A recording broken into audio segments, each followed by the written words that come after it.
حضرت ابراہیم علیہ السلام مفسرین کرام فرماتے ہیں آپ سمندر کے کنارے سے گزرے، اور اس جو واقعہ ہے اس میں ہمارے لیے بہت بڑی جو ہے وہ بہت زیادہ حکمتیں بھی بیان کی گئی ہے۔ اب حضرت جو ہے وہ ابراہیم سمندر کے کنارے سے گزرے تو مفسرین کرام فرماتے ہیں ایک مردار جو ہے وہ پڑا ہوا تھا، وہاں پہ مردہ تھا۔ تو اب کیا ہوتا، کبھی گدیں آتی آسمان سے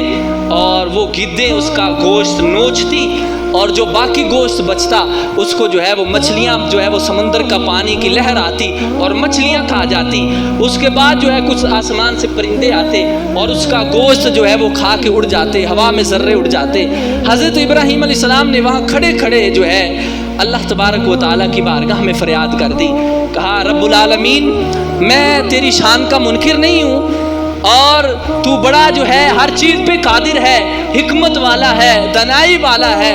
لیکن باری تعالیٰ میں تجھ سے سوال کرنا چاہتا ہوں۔ اذ قال ابراہیم ربی ارنی کیف تحیی الموتیٰ، اب یہ مردہ جو ہو چکا ہے تاکہ میرے لیے دلیل بن جائے، میں لوگوں کو بتا سکوں کہ اللہ تبارک و تعالیٰ کیسے مردہ زندہ فرماتا ہے۔ باری تعالیٰ تو بتا ان کو کیسے زندہ فرمائے گا، کیسے زندہ کرے گا، یہ ہڈیاں بوسیدہ ہو چکی ہیں، جانوروں کے پیٹ میں جو ہے وہ ذرات چلے گئے ہیں۔ تو اللہ تبارک و تعالیٰ نے فرمایا اے ابراہیم کیا تمہیں مجھ پر یقین نہیں؟ عرض کی قال بلا، باری تعالیٰ کیوں نہیں، ولیکن لیطمئن قلبی، لیکن میں اپنے قلب کو اطمینان دینے کے لیے، مطمئن کرنے کے لیے یہ تیری شان کو دیکھنا چاہتا ہوں، مجھے انکار نہیں ہے۔ تو اس لیے علماء کرام فرماتے ہیں اگرچہ کسی بات پر یقین ہو لیکن اطمینان قلب کے لیے اگر کسی سے سوال کیا جائے، پوچھا جائے یا کوئی چیز کو دیکھی جائے تو اس میں کوئی حرج نہیں ہے۔ اب اللہ کے نبی کہا باری تعالیٰ میں تیری شان دیکھنا چاہتا ہوں، میں دیکھنا چاہتا ہوں تو کیسے زندہ فرماتا ہے۔ اللہ اکبر۔ تو قال فخذ اربعۃ من الطیر، رب ذوالجلال نے فرمایا ابراہیم ایسے کرو 4 پرندوں کو لے لو، 4 پرندے لو۔ اب ان 4 بعض مفسرین نے مختلف جو ہے وہ ان کو بیان کیا ہے کہ بعض یہ جانور تھے، بعض یہ پرندے تھے، یہ تھے، لیکن بعض نے بیان کیا ہے کہ اللہ تبارک و تعالیٰ نے حکم دیا 4 پرندوں کا، ان میں سے ایک تھا مور، ایک تھا مرغ، اور ایک کبوتر تھا، اور ایک کوا تھا، بعض نے لکھا کہ ایک گدھ تھی۔ یہ 4 جانوروں کو جو ہے وہ حضرت ابراہیم علیہ السلام نے لے لیا۔ تو اللہ تبارک و تعالیٰ نے فرمایا کہ اے ابراہیم اب ان کو جو ہے وہ تم ذبح کرو، اور ذبح کرنے کے بعد جو ہے ان کی گوشت، ہڈیاں، ماس، ان کے پر سب کچھ جو ہے مکس کر دو، اور مکس کرنے کے بعد جو ہے فرمایا کہ یہ 4 پہاڑ ہیں، ان 4 بعض نے کہا کہ 7 حصے کیے اور 7 پہاڑوں پہ رکھ دیے، بعض فرماتے ہیں کہ 4 حصے، ایک شمال اور جنوب، مشرق، مغرب، 4 طرف جو ہے 4 پہاڑوں پر اللہ تعالیٰ نے فرمایا کہ ان کے جو ہے وہ ٹکڑوں کو رکھ دو، جو گوشت بنا ہے وہ سب کا مکس کر کے رکھ دو۔ اب جناب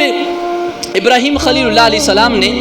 جب 4 پہاڑوں پہ رکھ دیا تو اللہ تعالیٰ فرمایا کہ فَصُرْهُنَّ إِلَيْكَ، فرمایا کہ ثُمَّ اجْعَلْ عَلَىٰ كُلِّ جَبَلٍ مِّنْهُنَّ جُزْءًا ثُمَّ ادْعُهُنَّ يَأْتِينَكَ سَعْيًا، فرمایا پیارے ابراہیم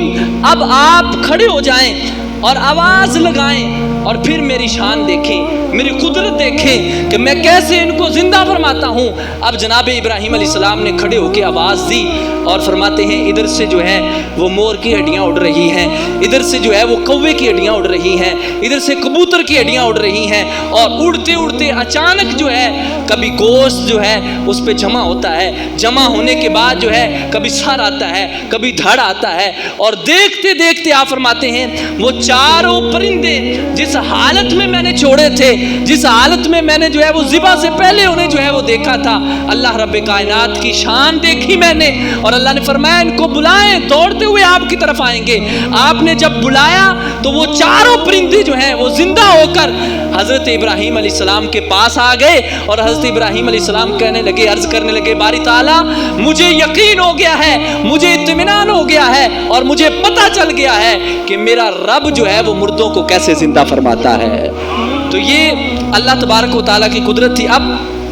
مفسرین کرام فرماتے ہیں کہ اللہ رب کائنات نے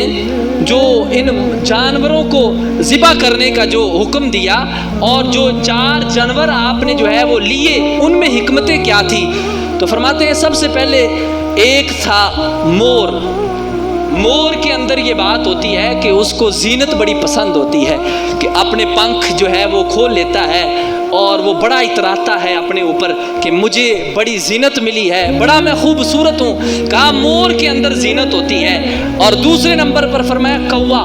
کوے کی آواز جو ہے یہ بڑی آواز ہوتی ہے اس کی، اس لیے آپ نے جو ہے وہ کوے کو لیا۔ اور تیسرے نمبر پر فرمایا کہ مرغ۔ مرغے کے اندر شاوت بڑی ہوتی ہے کہ جتنے بھی پرندے ہیں، آپ سارے پرندوں میں سے اگر دیکھ لیں تو یہ مرغا صاحب جو ہے یہ سارے پیر صاحب بنے ہوتے ہیں، اور ساری جو مرغیاں ہیں ان کی مریدنیاں بنی ہوتی ہیں، اور مرغا صاحب پیر صاحب جدھر مرضی جائیں اور ماشاءاللہ چکر لگا کے واپس آ جائیں۔ تو یہ مرغے کے اندر جو ہے بڑی شاوت ہوتی ہے، اس لیے مرغا۔ اور چوتھے نمبر پر بطخ۔ تو کہا بطخ میں ہرس ہوتا ہے، لالچ ہوتا ہے بہت زیادہ۔ اب رب ذوالجلال نے ان 4 جانوروں کو جو ہے وہ ذبح کرنے کا جو حکم دیا تھا، اس میں حکمت کیا ہے؟ تو فرمایا کہ اس لیے کہ جب نفس سے یہ 4 چیزیں ختم ہو جائیں انسان کے، کہ جب انسان کے اندر سے زینت ختم ہو جائے، انسان کے اندر سے آواز ختم ہو جائے، انسان کے اندر سے شہوت ختم ہو جائے، انسان کے اندر سے حرص اور لالچ ختم ہو جائے، تو فرمایا پھر اللہ تبارک و تعالیٰ اس کے مردہ دل کو جو ہے وہ زندہ فرما دیتا ہے، اور بندہ مر بھی جاتا ہے لیکن قیامت تک اللہ تعالیٰ اس کے دل کو جو ہے وہ زندہ اور باقی رکھتا ہے۔